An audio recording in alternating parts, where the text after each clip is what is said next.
if you sprint, you get really tired, but if you pace yourself, if you walk, you can cover more ground over time.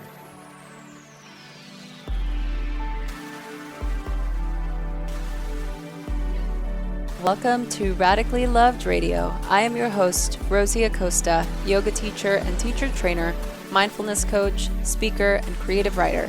I am also the founder of radicallylove.com, a website where you can go for more information about yoga, mindfulness, meditation, and lifestyle advice. On this podcast, we talk to people within our health and wellness community that are creating content through the ritualistic practice of yoga, meditation, or overall mindful living. We hope to create value in your life so that you can achieve your highest potential and live a radically loved life. To stay in touch with us, just follow me on Instagram and Twitter at Rosie Acosta and on Facebook at Radically Loved Rosie. You can sign up for our newsletter on radicallylove.com to stay up to date on future workshops, retreats, and latest podcasts. I hope that Radically Loved Radio leaves you feeling inspired to create something powerful.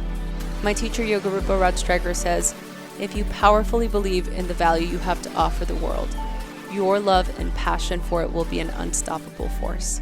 Thanks for listening. This episode is brought to you by Four Sigmatic. Four Sigmatic, the coffee that gets you fired up. Aside from supporting energy, stamina, and athletic performance, cordyceps have been studied for their strong antioxidant properties. I have been so obsessed with this coffee for the last year. I've been drinking it and I've been traveling with it. And in case coffee doesn't pump you up enough, how about coffee paired with one of the most energy-supporting mushrooms on the planet, cordyceps? So coffee is so energizing because it stimulates the central nervous system and the adrenal glands. But combining this with a more balanced cellular energy to support our immune system and our health function, this mushroom can result in a balanced stimulation while using only half of the amount of caffeine normally found in a coffee, which is awesome. They also have an incredible matcha mix that is my absolutely new favorite, and they want to give our listeners a gift. So for those of you who are curious and want to try the mushroom coffee that doesn't taste like mushrooms, go to foursigmatic.com/radically loved. So that's foursigmatic.com/radicallyloved for 15% off of all of their products. Thanks for listening.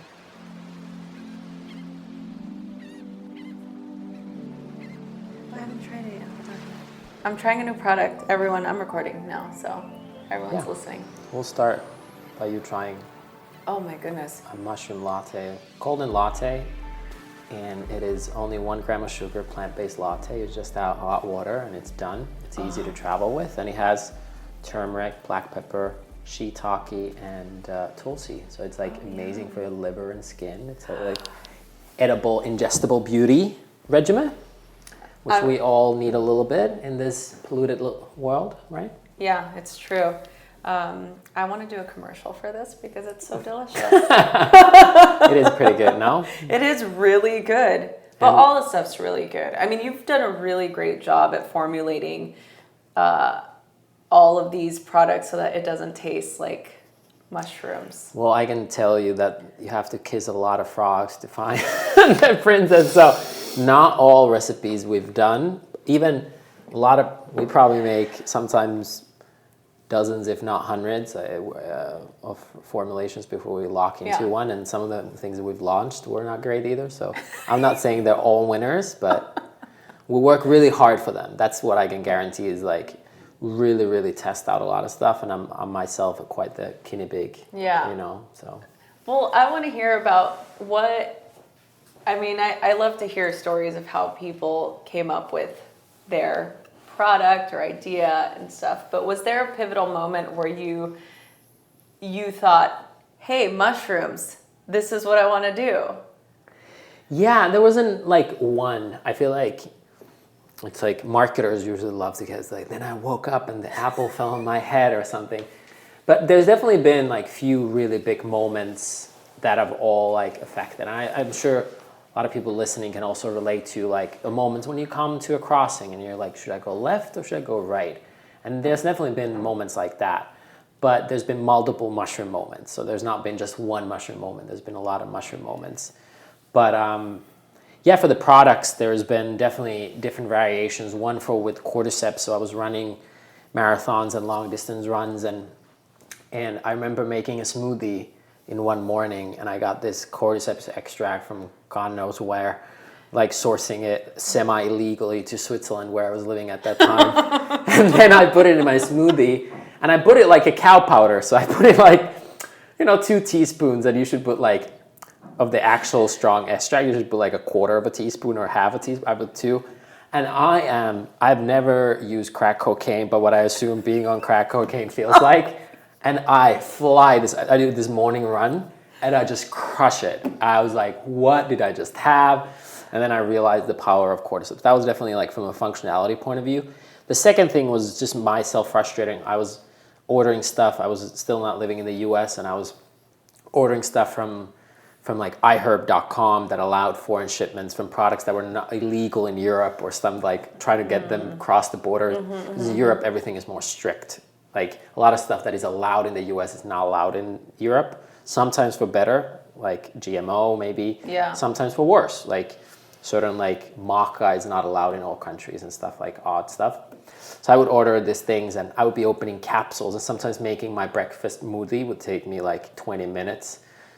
Then I was like, there must be an easier way, because like, even though I love this, I can spend that 15 minutes meditating or something like that. So there's been a lot of moments that have all been really influential where I am as a person, or where Four Sigmatic is, but there's not that one moment when lightning hit me. And yeah. Oh, I love that. Yeah. I love that because I feel like a lot of the times we forget that things are a process, and I really find that when I hear stories of people actually, building something from scratch and it taking a long time.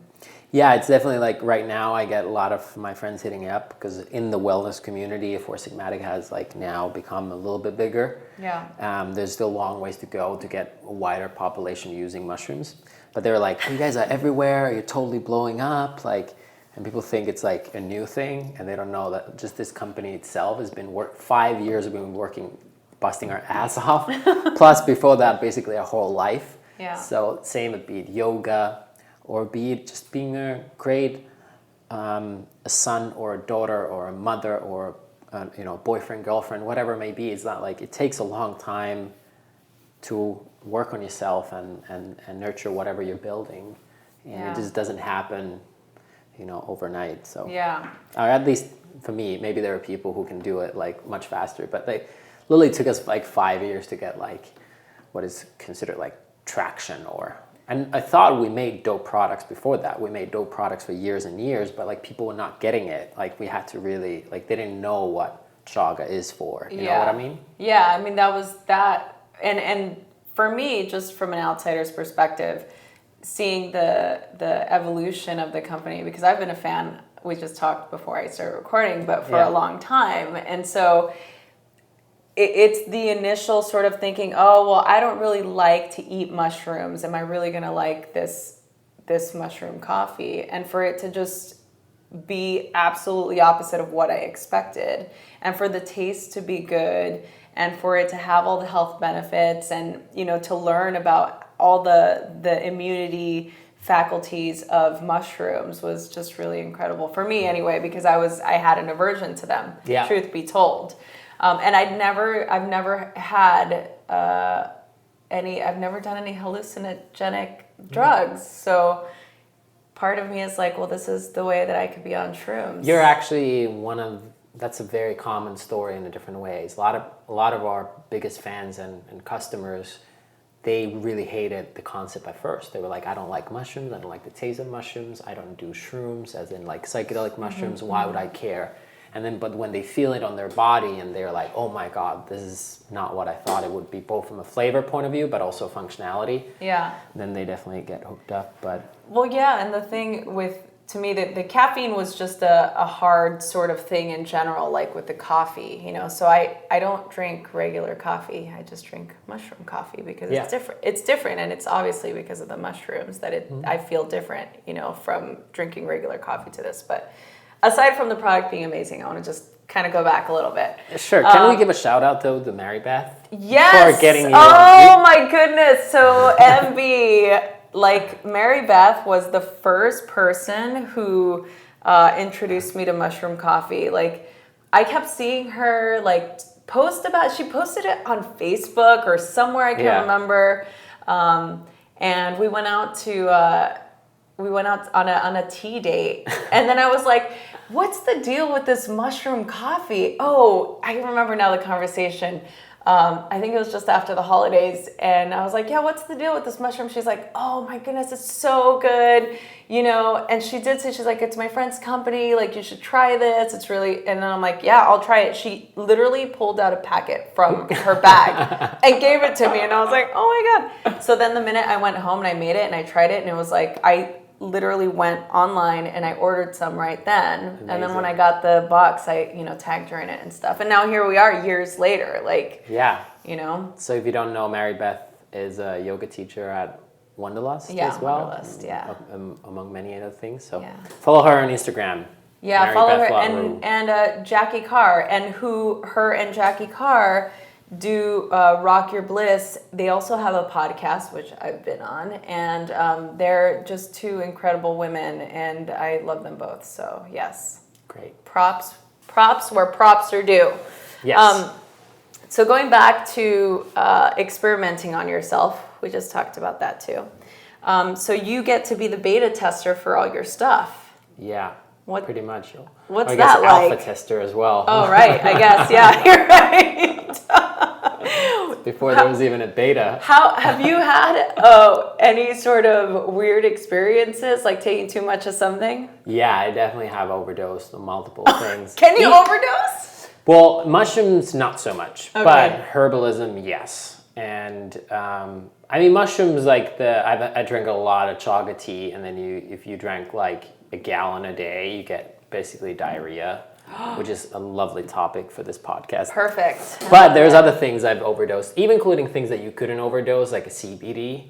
Again, you never know how those are extracted, but like the non-psychoactive part of hemp, and apparently you couldn't overdose on it. I've definitely overdosed on that. I've overdosed on a lot of like classic herbs that people promote and say they're tonic as in safe for consumption. They're definitely not.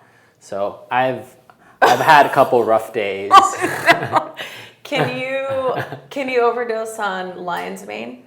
Not really, no. Okay, good. But I would still say is if you get excited about a health food, it doesn't mean you have to, like some of the benefits will plateau. So I would like, if you have a huge bag of something, it's also always fun to experiment if you take a higher dose, if the effects change. But it's like more about consistency. Yeah. Like sometimes we have in the wellness community, and I say this with like a lot of love, is we have this addict mentality at sometimes. When we fall in love with a yoga practice, when we go every day, 2 times a day, we do too much. Yeah. Or we fall in love with this product, this new raw cookie or potato chip or cake or whatever, and then we drink it like way too much.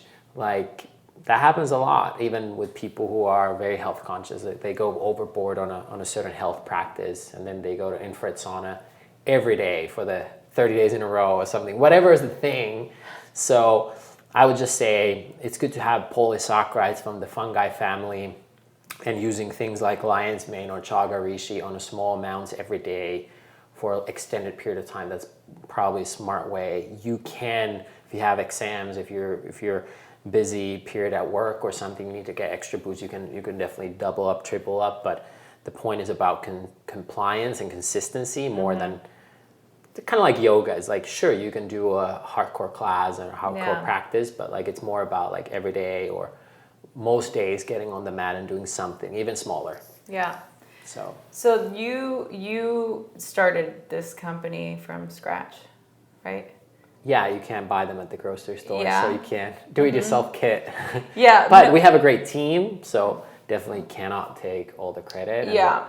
And it's not like it takes a village to grow a baby, and our company's now, it's been 6 years since we launched the product, so it's almost an 8-year journey. So it takes like a village to grow a toddler, or it's going to school actually. It's not even a toddler anymore. No, it's definitely... It's a baby. Yeah. I would say probably, in kindergarten at this point. Yes. Yeah. How are you able to keep balance in your own personal life and your own personal self-care running a business like this?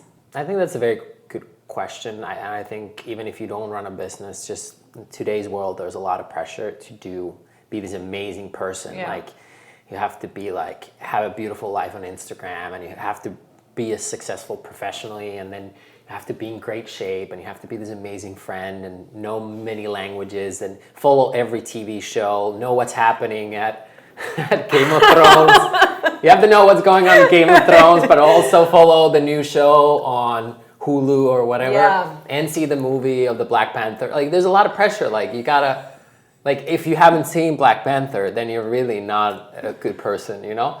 Nothing against that, but there's like a lot of stuff, and it all seems so small, but it adds up, right? Yeah. And you know, starting a company in an industry which is not really like a money-making machine historically, which is food, agriculture, you know, it can be tough. But I've approached it from a very much like an endurance sport of principle. So it's really like pacing yourself. Yeah. So pacing yourself throughout the day. So I work like a lot, from 60 to 80 hours a week, and consistently over a decade. And it's one of the ways how I do it is like I take a nap.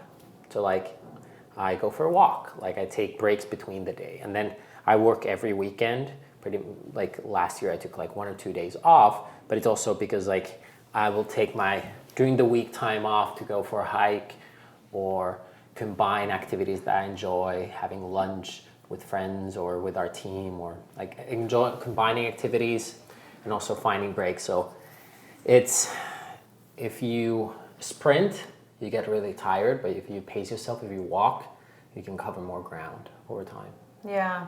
Oh, I always am so fascinated by people that can do that. Like run an entire company and still be functioning humans.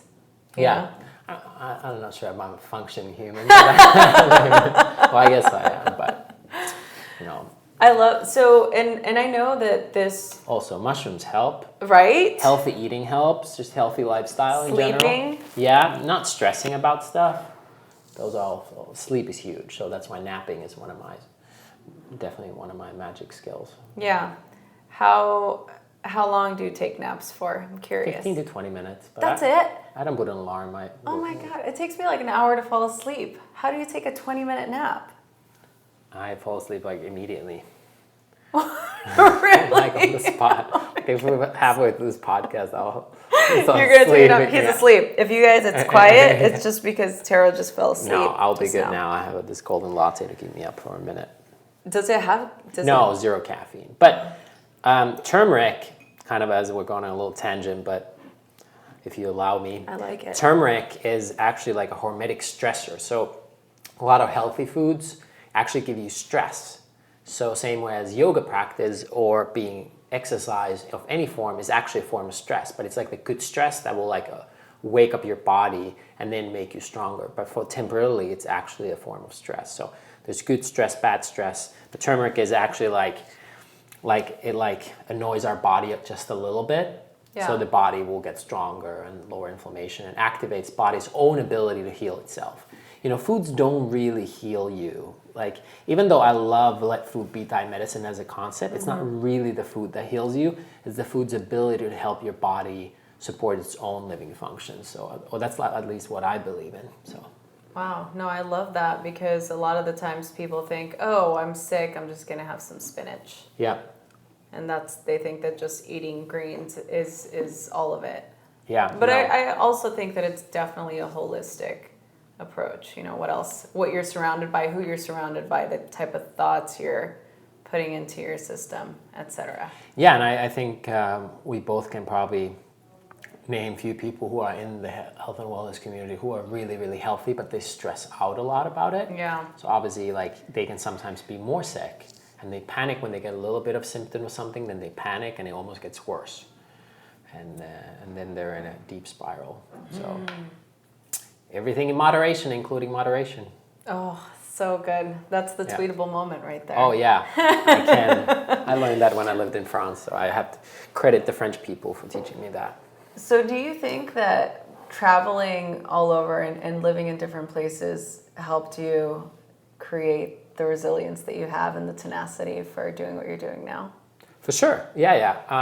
And it doesn't have to be like, a lot of people in the U.S. think that, I've lived in many countries, think that you come from money, but actually like many places are cheaper to live than most places in the U.S., for example. I've lived in third world countries and you can, dollar goes so far, But just by having exposure to different experiences, and you can have exposure to different experiences living your whole life in the same town. So it doesn't mean you need to go to other cultures to have, but I feel like I've been blessed enough to have a lot of exposure to different things in life, not just do one thing my whole life. But when you go to a new culture, it's definitely like a super overdrive of that.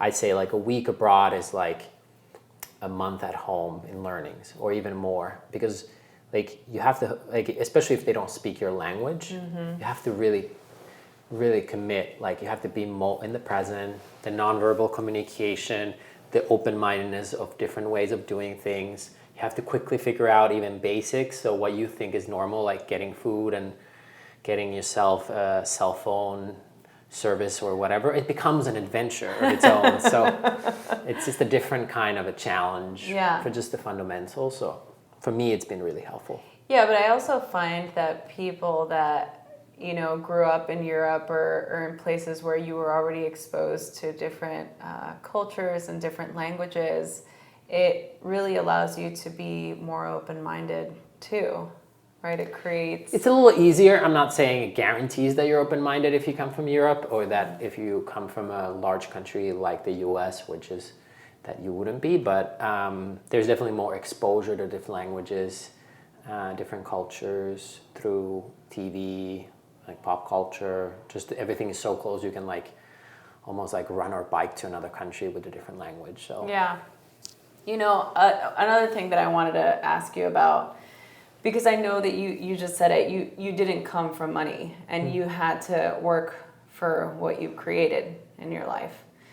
I almost sometimes feel like when you had that experience, which I could relate to, it creates a different level of discipline and commitment. Not to say that somebody who's privileged doesn't have the same level of commitment or discipline, but I'm curious for you if that was ever a driving force to create something big. Well, yes and no. So I guess a lot of answers, by the way, are yes and no. It depends. So the hardworking part came from the culture. Like Nordic culture is very like hardworking, and when you grow up in a farm anywhere, you can grow up in Illinois, and I bet you are probably pretty. The odds that you are very hardworking is very high, because you have to start the day early, and there's really very few days off. So I've definitely got that by growing up in a farm and in a culture that is very like diligent, conscientious, hardworking. So in that way, it's not the fact that you don't come from money, it was the other things. But definitely like when you didn't have it, you were like, you also like valued it in different ways. And this is obviously very individual, but I'm making a little bit of blanket statement. If you've always had money, sometimes you don't value it. And like, I'll just take, maybe my best friend example, as like him and I had a different kind of an upbringing, and we're like really the bestest friends, and we see so many things alike. But there's a delta between, the value of money when you've had a surplus of it or deficit of it. So when you can buy something, it feels extra special because you couldn't buy it. That being said, I'm also lucky enough, or at least I feel fortunate enough, that like I saw it through friends pretty early on, is that like after a certain point, it doesn't add happiness. So there's studies on it in different cultures. I believe the US is something like $75,000 or something. And happiness increases dramatically as as income increases up to that point, and after that it almost plateaus. So money actually, so same study was done in Finland for different amounts, but like money does create happiness in the lower tier. So there's a big difference if you make 22,000 a year or 45,000 a year. But like, but after a certain point it doesn't add. And I saw that through our family, friends, and friends. Like I saw that pretty early on, is that like having massive excess doesn't necessarily mean that you're any happier. So, but I would say probably it didn't hurt, at least, that you become hardworking and you know you have to work extra hard because nothing is given to you. Mexico, where I was teaching people a little bit about cacao, the health benefits of cacao. And one of the interesting things is like this classic saying that money doesn't grow on trees, but cacao does grow on a tree in a pod, and it was used as a currency. So it's good to always know that the piece of paper you have or the credit card piece of plastic you have ties into like actual commodities or things in the world. So I think like every person, even if they don't care for money, they would benefit from going through the first 1, 2, 3 courses of like economy class, because like understanding is like it's tied to something of value that people value and how that is derived. And if you can derive value, you know, it ties into money as well. It doesn't mean that that is your number one value and deciding factor, but understanding that I think is also pretty helpful. And how it works into like mission heart-centric businesses or heart-centric industries that are more than yourself. Like I would say like Four Sigmatic, like our mission is bigger than our company. Like the kingdom of fungi is one of the kingdoms of the world, and there's like 25% of the Earth's biomass is made out of mushrooms. Mushrooms could potentially like eat plastic, clean oil spills, all this amazing stuff. And it's much, much bigger than our little company out of Venice Beach, California with the shroom room and stuff. So the mission is bigger than us. So you could say is like, what's the point of making money? I think it's a very good conversation for everyone to have, and everyone will probably end up having a slightly different answer. But a couple of things that I would consider when you're having that conversation, just few angles when you're asking that question. Should money be made with yoga? Should money be made with meditation? Yeah, should money be made with healthy eating? So I'll start with just the income part of it. In Finland, 94% of farms lose money. Only 6% of farms are profitable right now. Most of those farms that are profitable are dairy farms. Like, we never wanted to have a dairy farm. That's a whole nother conversation. But like, it's almost impossible to lose money. So farms are getting shut down. And our farm was large when we were kids. Now it's tiny. Farm sizes are getting bigger. There's more monocrops. And one of the reasons is just economically they've not been working, and that will slowly deteriorate soil quality, food quality. So if you don't reward the people who are doing the good stuff, they are more likely to go out of business. So it's also important to understand that like you should support financially those things that you believe in, and those people hopefully should be financially doing well, or at least not losing money. They should be like solid. They can pay for their insurance, their kids, whatever. In the US you have to pay for college, all that stuff. Otherwise that's not really a sustainable model, and those businesses will go out, or they'll change, or their children don't want to continue the farm because there's no money to be made. They see how hard you work and you still end up in debt. So if somebody's making that money, it shouldn't be businesses or teachers or healers that are doing good for the world, right? So that's one concept to think about. Second thing about is that if you get properly compensated in being a teacher or healer or whatever, meditation, a business owner of an organic tomato brand or whatever it may be, that allows you to do other good things. So if you are force for good and you are making money and even profit, if inshallah, you make some money, you're left over, you're probably more likely to do charity and other good things and teach and volunteer, and you're forced for good in other forms of area. If you're in like barely being able to make your ends means, you're probably gonna not have that excess time to teach and do good for the world. And then finally, for the kind of, I guess TM has been most vocal about this, and they've taken it pretty far. But like charging people money will make them understand the value. So if you give stuff for free, people think it's often poor quality, and even that might be the case. And I'll just give a concrete example. We have a store on Venice Beach, California called the Shroom Room. We give out free drinks. And it's definitely a challenge. It's pretty destructive to keep, like, people go there and it's like, how much is this? We're like, free. We're like, no, but seriously, how much is this? No, it's free. Then they think it's free because they're special, but we're like, no, it's actually free for everyone. They're like, okay, who can I tip? It's like, no, you don't have to tip. Just like spread the word on mushrooms. It kind of like messes them up, and they're like, is this like good stuff, or is this like good quality, or why did they give it? So sometimes like it is good to like charge people the rate that they understand the value that they're getting, which is kind of messed up, but it's a reality. So whenever you're having that conversation about the economy of doing good, I think it's good to consider that aspect as well. Yeah, I thank you for sharing that, because I think it's often a conversation that happens in the health and wellness arena a lot, and it's actually one of the conversations that I feel gets left behind or left in the closet. People don't like to talk about money, because they're trying to be uber spiritual, but I don't agree with that. I mean, I'm with you. I think that, why is it okay for cigarette companies and alcohol companies and,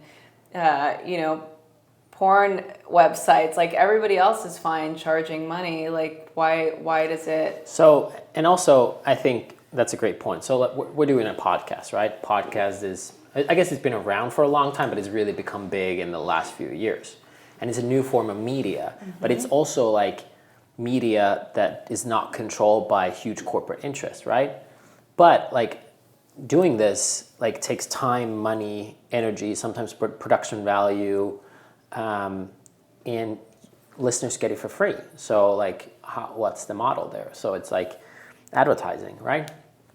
And in our company, like one of the only types of advertising we do is podcasts, because I'm a huge believer in that there should be alternative forms of information and education that is not controlled by, large private old institutions, or control what is the narrative that we're told to people about health, for example, that can be lobbied or controlled in different ways. So I think podcast is actually a beautiful way to democratize a lot of information and offer people different views. But in order to make it work, there's a form of advertising. Oh, that's the most common form. Or maybe there's a new form everywhere. But as a business owner, if I want to advertise somewhere, support somewhere to spread my mission of mushrooms, I would much rather support small, like not. But like small media, even though like podcast is becoming huge, there's still like it's still usually small. It's still a one-person show, two-person show. I mean, I literally showed up with my recorder here. We're sitting in a conference room right now. Yeah, and even a big podcast, so to say. There's like it's like a production of 1 to 3 people, right? Yeah. So supporting those versus like a huge like TV company or something. Yeah. But so good. There's so many different questions I want to ask you in so many different directions. I think that one of the, aside from, talking about the health benefits of mushrooms and your own background in starting this business, your own belief system, etc., I'm curious as to what your spiritual path looks like. Do you have one? Curious. Spiritual path. Yeah. That's a loaded question. I don't know. That is loaded. We can, if you don't want to answer it, we can edit this out. But I'm curious only because here's where it's coming from. Like, a lot of the times I find I'm really drawn to people that are actually doing good in the world.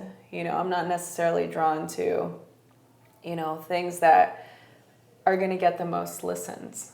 Yep. Or, it's like I want to be able to provide something of value. And for me, it's like being able to bring yoga and meditation to that's my job. That's what I do, right? Mm-hmm. I work with a lot of people, and I get to bring these modalities to help people that are looking for, a different way to connect with something else, right? Yep. So I guess this is where I can get a little esoteric, because I'm always just kind of curious to how people connect. And not everybody has a connection to yoga. I mean, I've interviewed people that aren't yogis at all. You have a relationship to yoga and meditation. I mean, you've talked about this. You've talked about having experiences, etc. And so I guess I'm just curious as to what your rituals are and what sort of your practice is, if you have one. What is it not for me? It is not a ism. It's not like what worked for me when I was 15, 16, 17, 20 might not work for me when I'm 30, 35. That can change. Also, it's, for me, I think routines are good because they create habits, but they can also put you in a box where you get trapped in who you are. And I think in spirituality or finding soul connection to a deeper meaning, you can also get trapped by that, right? If that makes sense. So what works for me, and if I want to give listeners some value that they can extract to their own life, and not, because it's not really about me, but it's like what maybe I can give to other people, is one is, for if there's guys listening right now, if you feel pressured that you have to be something, you have to sit down meditation because it's a cool thing, or your girl wants to take you to the meditation class, or your boss or your company's having a sound healing session, or whatever it may be, if you feel that, there's so many ways how you can achieve benefits of creating space. And if those things that get offered to you are not for you, doesn't mean the whole thing is wrong. So I encounter this a lot with mushrooms. A lot of people who we work with don't like the flavor of mushrooms, or they're allergic to a single type of mushrooms. It doesn't mean then the whole kingdom is bad. Some plants can heal you, some plants can hurt you. Meditation is the same, or spirituality is the same, is that there's so many forms, and if one or two or three are not for you, doesn't mean the whole thing isn't for you. And I think it's worth exploring a way that works for you. So if there's guys out there, I think meditation can be like when you go and play tennis, basketball, soccer, you go for a run at the track, and afterwards you're just like laying down because you're like tired, and you're just in that moment when you've given your all in the football field. That is partially could be the meditation. And sometimes what I know from my own experience, and also a lot of my friends, at least for us guys, like sometimes we block ourselves. So then doing something physical helps get away from that and let go and create that space. So for me, a lot of spiritual practices involve physical activity, dance, hiking, sports, something, or even cold therapy. Sauna is probably one of my number one spiritual practices, sauna, and then hopefully jump into a frozen lake at our family farm or something like that. But those are the things that, at least for us guys, I feel like help achieve it. Women, I think, are more intuitive, more sensitive, more aware of themselves and the world. And I think in that cases, they can achieve, higher spirituality, maybe sometimes not saying easier, but in a different way than guys would. So I'm not fully giving you the answer, but that's just a little nugget, especially all the guys out there. Yeah, I like that. I like that little nugget of spiritual insight, even though you're not calling it that. I'll call it that. Sure. Yeah. Okay, so I have before we finish, I have a couple more questions to ask. Sure. Fire away as many as you want. Do you have like a words of wisdom or an affirmation or a certain mantra that you live your life by? Something that you've repeated to yourself from when you were young that you still do now? When I was young, I used to, what is it called? The Catholic Church have the rosary? Rosary? Mm-hmm. So I would, separate from it, when there's multiple beads in a row, I would just say, moment by moment, day by day, moment by moment, my life will get better and better. And I'll say that in Finnish over and over. And then when I get to that single bead, I would just say something I wanted that day. And I did that for quite a while. So if I would panic or I would be like scared, I'm in a new country, that would be like, nobody knew what I was doing because I was just touching them. and that was one of my way. The other way is that I've like for like over 10 years I've been writing a gratitude journal every day. I write 3 things I'm grateful for, and but the different maybe that a lot of other people do is my things are always on the same page for that day of the year. So when I write down what I'm grateful for today, I can see what I was grateful for that same day a year ago, 2 years ago, 3 years ago, 4 years ago, and you forget so quick. It's insane how quick you forget. You also see your progression because you think, I'm not better, be it weight loss or exercise or spirituality, whatever. It's easy to forget how much we've grown and how much we're good. I just saw on Instagram a few days ago, as I thought it was really funny, is like, I wish I was as fat as I was when I first thought I was fat. Yeah. And that's pretty funny. But so it's that, just doing that grateful thing also helps me connect on my progress and my evolution, and also fun because you forget a lot of cool stuff that's happening in your life. Yeah. So those are some things I do. But yeah. Yeah, no, I like that, being able to look back. I love journaling and I love writing a gratitude journal. And I think having something that you can measure over time is important because we forget about a lot of things. I mean, think about how quickly we forget about, making the same mistake or, having the same type of person in your life. It's like this thing, we have this like temporary amnesia that happens. So I like that. Thank you for sharing that. What advice would you give your 15-year-old self? I don't think the classic is that I'm not sure if the 15-year-old self would be listening. I would actually, usually people say like, oh, I would have done this. I would say like, definitely see the world. I think that was really valuable for me, and it was important for me, and I think that would have been important in any area of my life. Whatever path I would have taken, it's good for me to like explore and adventure and not worry about money or like doing certain things by certain age. Just go out there and explore and create as much of that as you can. So I would have just encouraged to do what I've now done in as many ways as I can, is just explore the world in as many ways as I can. I've gone a lot to school and I've benefited from it, but maybe 1 or 2 degrees less could have been helpful. So maybe I would have said it's like, and I knew this quote when I was like 18, but like I don't think I fully hammered it in, but I would probably say is never let schooling interfere with your learning.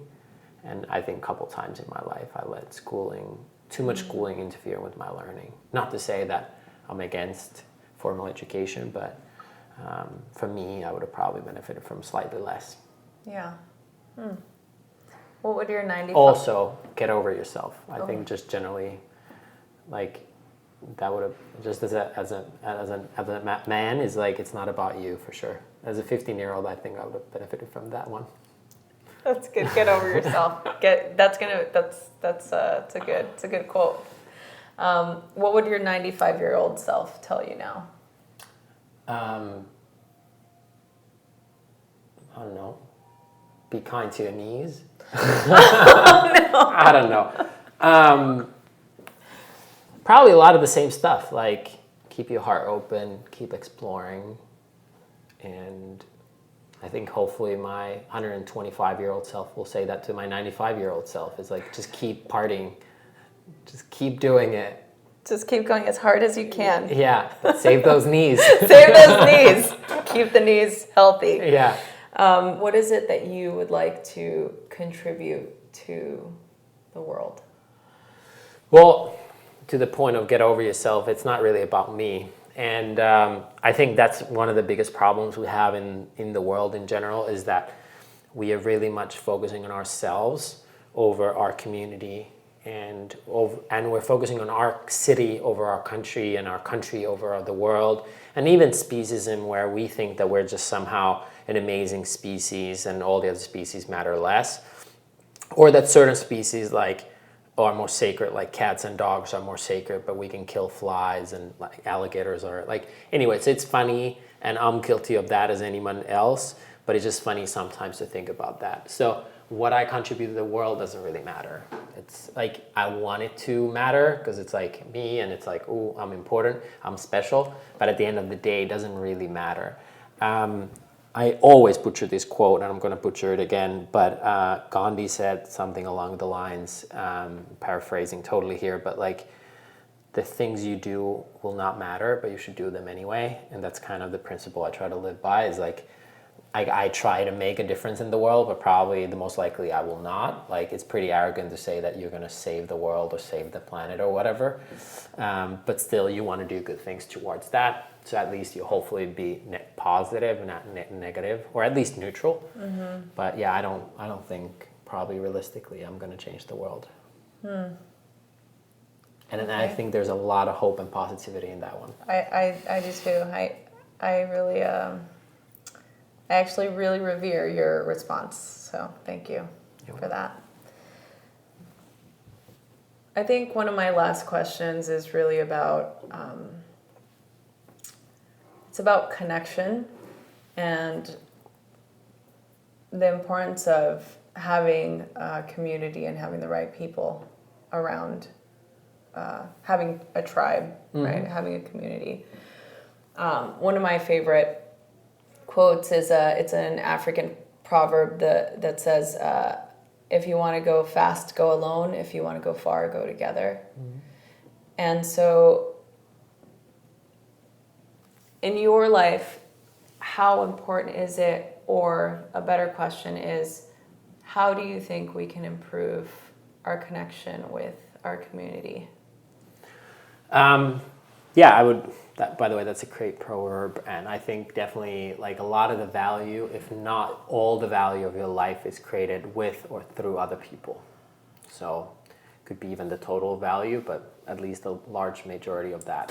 So a lot of value is derived from through other people. Or as a business owner, I can say that, I think a lot of businesses like limit their potential of doing good by trying to do it all them by self versus hiring people that are smarter than yourself or better than yourself in other areas. And I get to work with people that, are smarter than me and better than me in so many different ways. And you need that. And how can you do that? I think one key lesson that I've been really thinking about, especially living in the US, so there's nothing away from the American culture, but there's like a Europeans think that Americans, there's a lot of like flakiness or like unauthentic small talk. And there's a lot of jokes about that in Europe. And I felt that it's not quite fully true, because it's like Americans are really, really caring and amazing people. But definitely when you're in a big city, you have to kind of pick your battles in a way, and like who do you let close. And I think there's a difference when you having compassion for everyone, but curating really closely on who do you spend really the most amount of time with. And I think that's really important, because it used to be that when you were in a smaller tribe or village, it was kind of given who we spend time with, but also it was like very protected.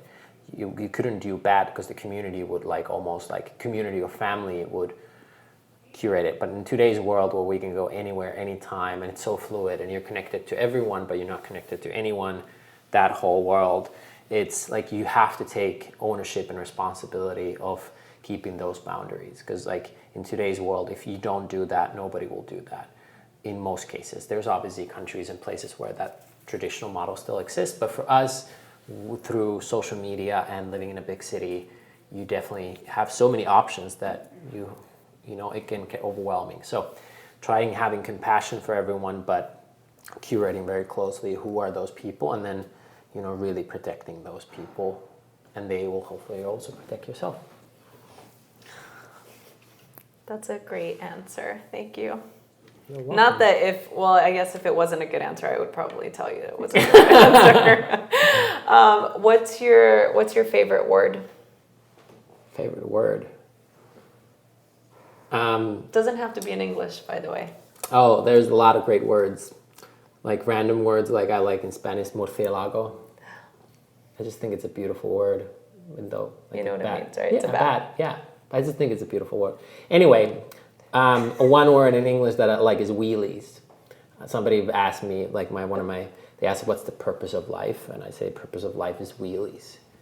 And what that means to me is like when you pop a wheelie as a kid, you don't worry about yesterday's problems with your parents or tomorrow's exam. You're just in that moment, in that flow. You're just in that pure focus and enjoyment. Nobody's ever popped a wheelie when they're mad.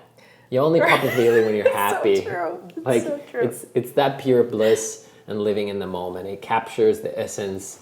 At least as a guy, as a like little kid, I remember popping a wheelie, and that's really captures the moment of purpose of life. It's wheelies. I love that. Yeah.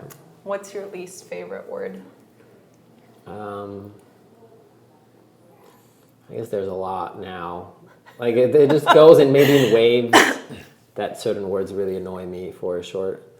I really don't. It's okay. Go ahead. You don't like the American what? Right now, I just don't like the word bro. If you hear me using bro, I'm probably making fun of you or the moment. So, bro. That's so good. I just don't like that word for some reason. Probably not because of the word, but what I associate to that word. Oh, okay. What's your favorite sound? I was just in Tulum, Mexico, and I fell in love again with the waves. Finland has a lot of lakes, so we have a totally different sound of waves, but the wave of the ocean that's my recent favorite sound, but that's for now. That's mine too. I love the sound I love the sound of the ocean, period. But say you believe in heaven, and you pass in this lifetime and you approach the pearly gates and somebody says something to you. Who is that somebody and what do they say?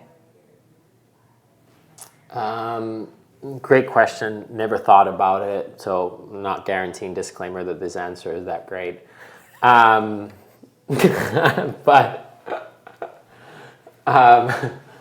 my grandma used to make these like potato soup, and it was our favorite food growing up, me and my brother.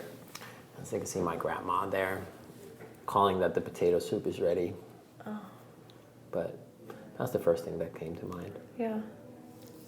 Grandma's potato soup. Yeah. Had a lot of butter in that potato soup. Grandma didn't spare butter. Grandma didn't count calories for sure. She was using MCT oil. Yeah, right. Yeah, right. There was it was full fat all things. That's great. But they lived long and they were happy, and there's lessons to be learned there as well. No, that's great. Okay, so final question, and it's about obviously this podcast and our community. So Radically Loved was created around this idea that we are radically loved and supported by God, Source, Baby Buddha, Krishna, whatever, higher power of your understanding. The universe works for us and not against us. And it's this idea that we are radically loved, completely supported. So there's two questions. And the first one is, how do you feel radically loved? And the second one is, what do you radically love? Well, deep questions for sure. And I'm not sure if I'm equipped to answer those that well. But I think kind of like God or the big electron or whatever you want to call it, I feel like just being here is being radically loved. Just existing and living is a form of vibration of being radically loved. It doesn't have to be anything crazier than that. Just being here and breathing and vibrating that's the jam, And we get a little greedy if we want more than that. That's a lot. And how do I radically love? I think in a probably very odd, peculiar way, but I think probably through my close ones, obviously caring for them, but the other one is probably through my products. So it's my form of art or expression is making food or food products, designing them, and so I guess that's one form how I radically love, through mushies. Through mushies. Oh, I love that. It's not that far from a heart, no? The shape of really a mushroom? not. It's No. like it could be turned into a heart pretty easily. I love the shrooms. I love them. They're my favorite now. Yeah. But, it was thanks to you and you creating a product that I could actually have. Before we finish, I want to share something very special with all our listeners. We are offering every single person listening 15% off of all Four Sigmatic products. So all you have to do is just go to foursigmatic.com/radically loved. And you'll see all the incredible products that Tero talked about. I don't know if this is out yet. Yeah, it's going to be out, yeah. The golden, we can talk about it. Colden Latte. Colden Latte, which you guys have to try. It's amazing. So if you're listening on your device, if you click on the show notes, there will be that precise link on there. So you could just click on it and explore all the shrooms that you're going to be shrooming on. And on that, I do want to just take a moment to thank you, Tero, for spending time with me and for creating this conscious company and for this incredible product and for your humble, tenacious, dedicated way and for just bringing all these things to us. And your book is incredible. We didn't even get to talk about it that much, and I just finished reading it. So that a link for that will also be on the show notes. So if you're listening to this, you can check out Healing with Mushrooms. And where the people listening, if they want to connect with you, where can they connect? I guess Four Sigmatic, just in general, FOURSIGMATIC on all socials and .com and whatnot. Probably there. I'm on Instagram. I post photos on Instagram. I am Tero. No guarantees on the quality of that content. So, if you want to follow the best content, don't follow me. But you should follow him. You post stuff. Yeah. But if you want to get a laugh, I follow you. I think it's funny. You post some good stuff on there. Yeah. Anyway, I am Tero, Four Sigmatic. That's probably it. If you ever see me somewhere, come say hi. Is that it? Anything else you want to share with everyone? Well, I'm coming from more of a nutrition, agriculture, health and wellness side. Is there everybody there listening, working on your spiritual path and like your doing the inner work. Also remember the outer work and the importance of the mind-body connection. So obviously, breathing is a big part of that and movement, but also what you put in your body, it really affects also the quality of your thinking and your vibration. So eat high vibrational foods, whatever that means to you. And then also take care of your gut and eat a lot of prebiotics and heal your gut and do things that are good for your gut, and hopefully that will help you radiate even more. Do you guys hear how much he cares about health? This is so great. Everybody listening, thank you so much. Tero, thank you so much for everything.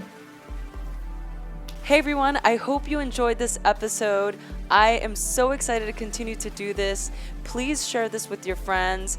Email us, message us on Instagram at Rosie Acosta or on Twitter at Rosie Acosta. Subscribe on iTunes, write a review. We love doing this, so please help us continue to keep this podcast going. Thanks for listening.